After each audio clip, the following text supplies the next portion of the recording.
It is now my privilege to introduce Councillor Peter Reeve, MBE, and his team, who will be coming up to talk to you about working in local government.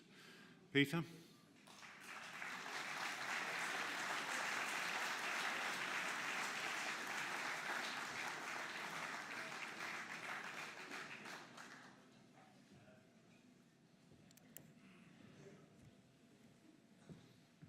Thank you, Chairman, and good morning, conference. Isn't it a fantastic weekend? I love coming to do this. I love UKIP conferences. In many ways, it's the wedding that Lisa never had, is the way she describes it to us, because it's our opportunity to come and meet family, friends, acquaintances, and really get this show back on the road. And year after year, we always enter it with some form of intrepidation. What could go wrong? Well, what could possibly go wrong at a UKIP conference? Come on.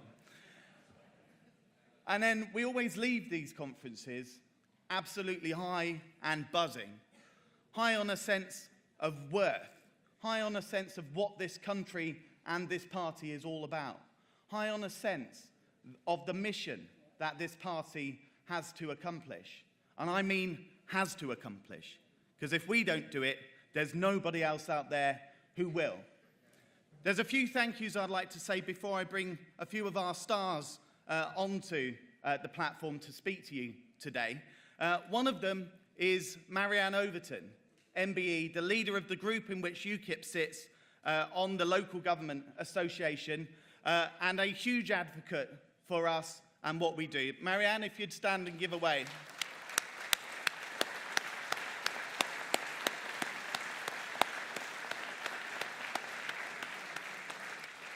Although she's not a UKIP councillor, she stands up for our cause in a very mighty way. She knows the difference between right and wrong and what's right for this country, and we're very glad to have her on board.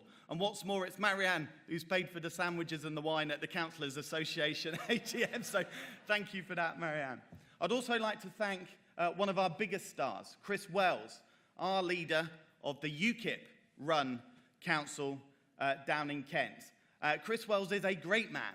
He's a man who's held the impossible together, if you'd believe what the media says.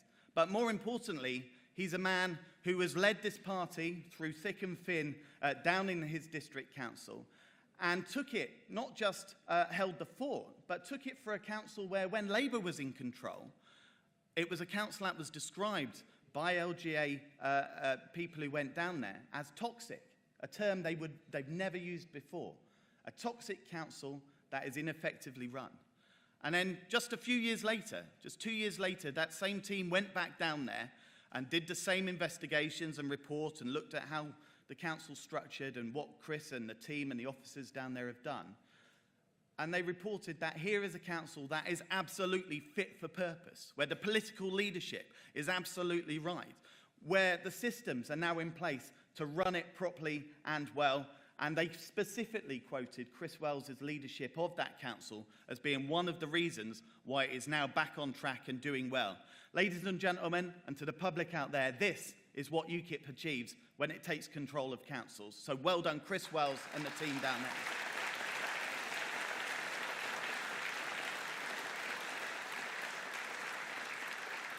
And I'd also like to thank the Assembly members who were just up on stage. They are doing a fantastic job. And they've also got a fantastic set of staff, and in particular, a man called Mark Quinlan, who is someone that they rely on, but is a fantastic resource as a researcher and member of staff in their team. So to Mark Quinlan, who very rarely gets a mention, we thank you for all the work you do.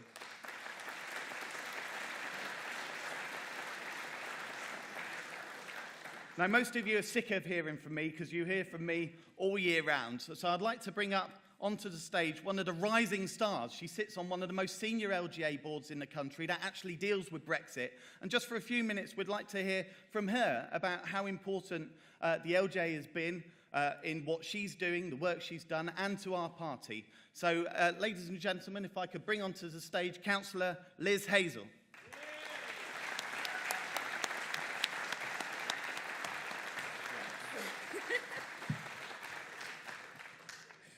Good morning, everyone, and thank you for giving me an opportunity to speak. I am a councillor, have been for the last 3.5 years. I'm a councillor for Woolwich North. I'm also a UKIP group leader at Walsall Metropolitan Borough Council, which was quite daunting when you take that on as a task. Thanks.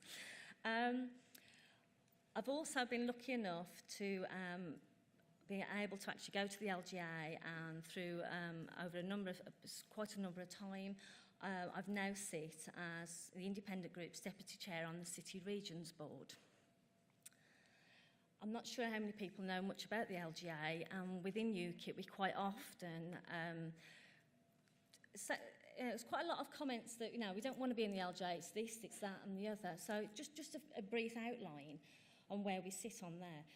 The LGA has 415 authorities as members, including 349 English councils, 22 Welsh councils via the Welsh LGA, 30 fire authorities, 7 national parks, 5 parish and town councils via the corporate membership of the NALC, 1 town council, and Tamar Bridge and Torquay Ferry Joint Committee, apparently.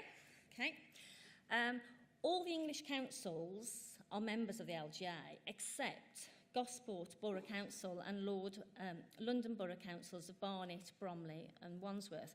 So there's a lot of councils that are actually in the LGA. All of those contribute a membership. Now, as the councils actually put that money is contributed there, I don't see why us as councillors should not benefit from that contribution. That's what all the other parties do, and that's what we should be doing. So because of that, when I got in as councillor, I went to investigate to see what on earth was the LGA. Why go, who are they, what they're doing. I was very lucky to be introduced to Marianne and to be able to speak to lots of different councillors from all around the country. So it's not about Walsall, it's about the broad and about the countrywide.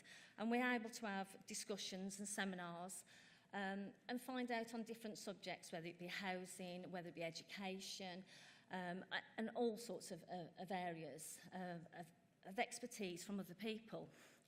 What they also offer us is quality training. Now, it's great to be in UKIP, but we never really get very good quality training, I'm sorry to say.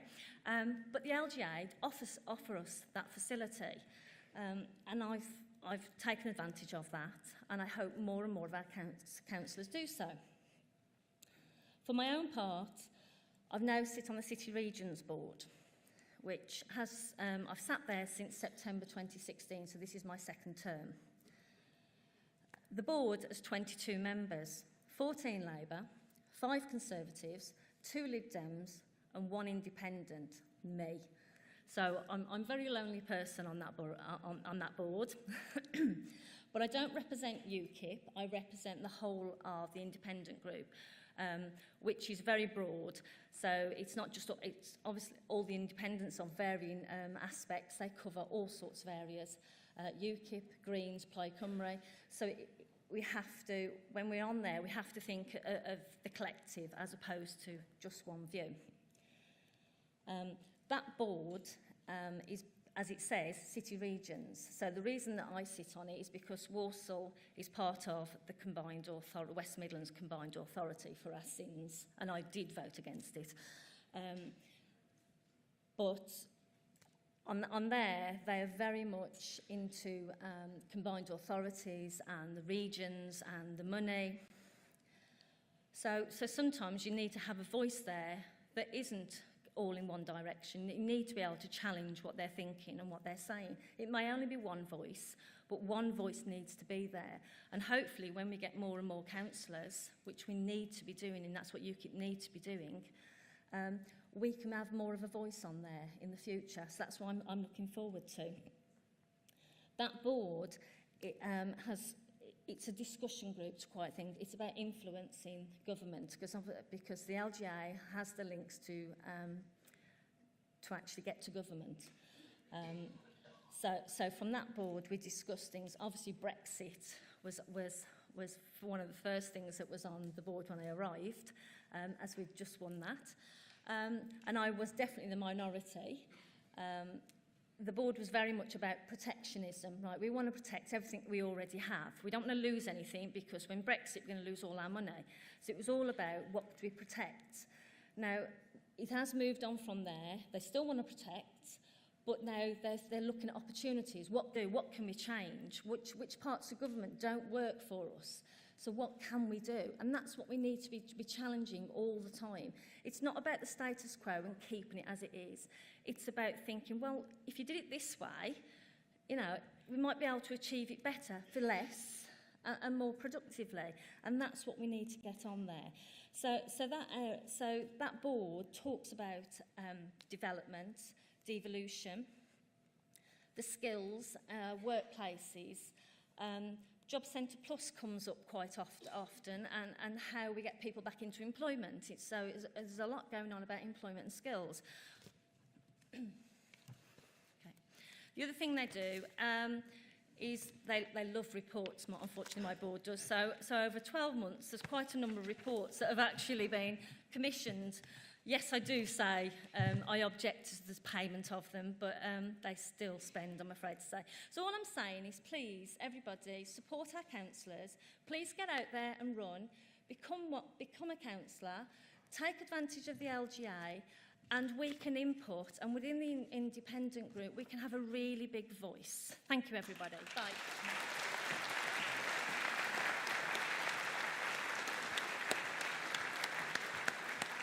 And conference, if I could thank you and thank again Liz with a round of applause. This is the first time she spoke at conference, so what a great effort. Thank you, Liz. Conference, we have a fresh opportunity. We have a fresh leader, someone I'm proud to say we as councillors have been in discussion with for many months and has already come to some of our LGA leaders. Ladies and gentlemen, let's thank our new leader, Henry Bolton. He's a great man, far from the suits of the other parties. Here's a man with charisma, with military experience, with police experience, with experience with the civil service. Here's a man who really means business, and I was very proud to be supporting him. So Henry Bolton is going to take us forward in a new way. But he can't do that without you.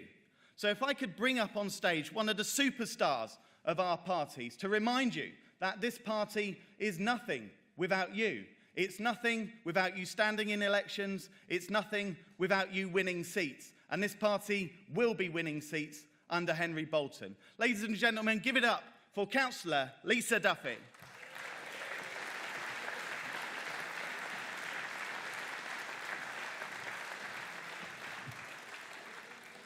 Morning, everybody.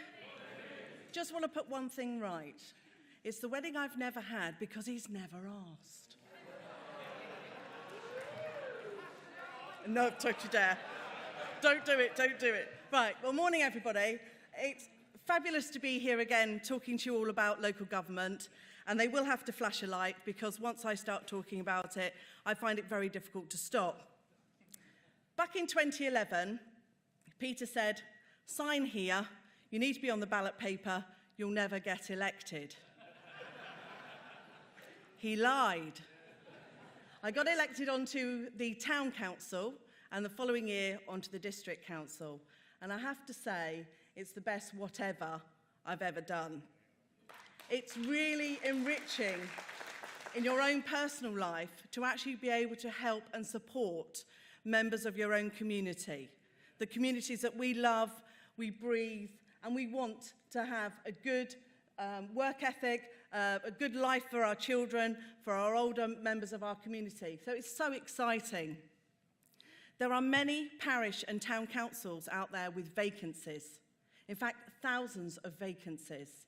Sometimes you can just go along to your own parish or town and get co-opted on. You don't even have to go through an election process. With a town council, you don't get any remuneration at all. But what you get is a sense of fulfilment of what you are actually achieving for your community. You're working, so on my town council, we work with a precept of £140,000 for 8,500 residents. Doesn't sound a great deal, but there is so much that you can achieve with that. And you just have to think outside the box. We clean off the graffiti ourselves. We'll cut back hedges, clean the public toilets. Shame he doesn't do it at home. He's going to so regret saying this morning. And what we've done, even with Peter actually cleaning the toilets, we've saved £9,500 on our precept for the town council. So that £9,500 can be spent in many other different ways. We've brought play equipment. We put a beautiful fountain on the pond, on our local duck pond. And it's a historic town. So again, it's bringing people in to look at our community and a community to be proud of. So you can just get co-opted on. What we've also done as district councillors, we've worked with our local library. We are really fortunate. We've got a beautiful library. It really is a community hub. And what we've done, we've been trained up as librarians. We keep our library open every Wednesday for an extra 6 hours that it wouldn't normally be open for. And in return, they allow us to run a surgery. So it's a great way of people knowing exactly where I'm going to be at least once a week. Sometimes they just pop in for a chat, see how we're doing. Sometimes they want to know what's going on with UKIP.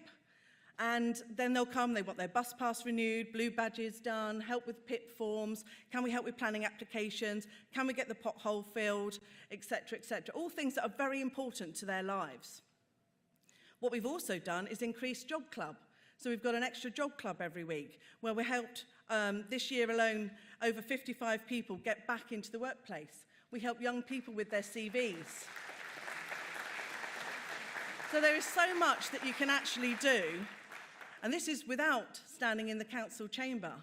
Because when I first got elected, it was terrifying, thinking, oh, I don't know what to say. I'm not overly intelligent. What will I do? All these big politicians, they're no different to you or I. In fact, they know less than you and I. And the embarrassment for them is that they are whipped.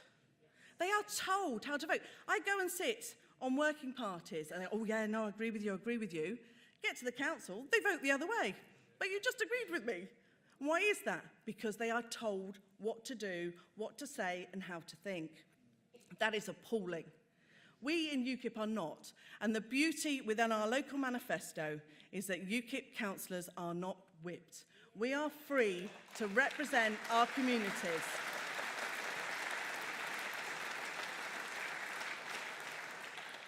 We are free to represent our communities because not one size fits all.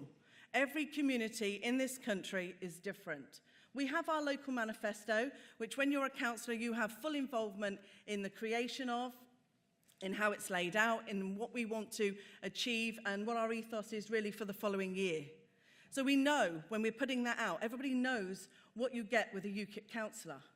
And what you actually get is incredibly hard-working people who don't just rock up at election time. What they do is they work hard all year round. And the other political parties turn up 6 weeks before the election. Shame on them.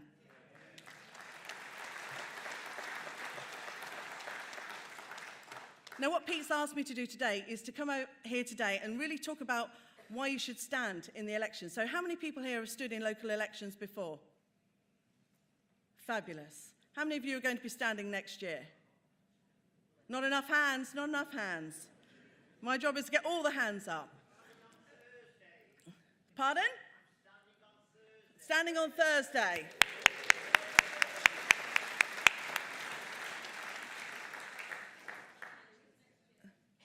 Sorry? No, we don't all have, you're absolutely right, we don't all have elections next year, but if you have, you should be standing. The biggest complaint head office get on election day, I went to the ballot box and there was no UKIPper to vote for. I'm being flash, I'll have to be quick. Garnering votes is incredibly important. You may think I won't win, but what you will do is you will get votes. You give people an opportunity to vote for UKIP.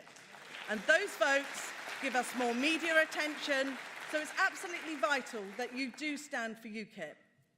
We've got our AGM at 1 o'clock in the Merrill Suite. Come along and hear what we've got to say. We will help you with campaigning techniques. We'll give you as much support as you need. But I have to say, it's the best thing I've ever done with my life, and I'm very proud to be a UKIP councillor. Thank you very much.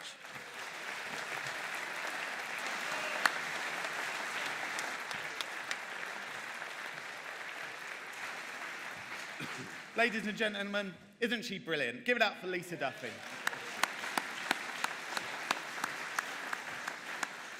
So just in the last few seconds for me to conclude this part of the conference, and you two go and have your tea break, I just want to thank each and every one of you for all of the hard work you've done.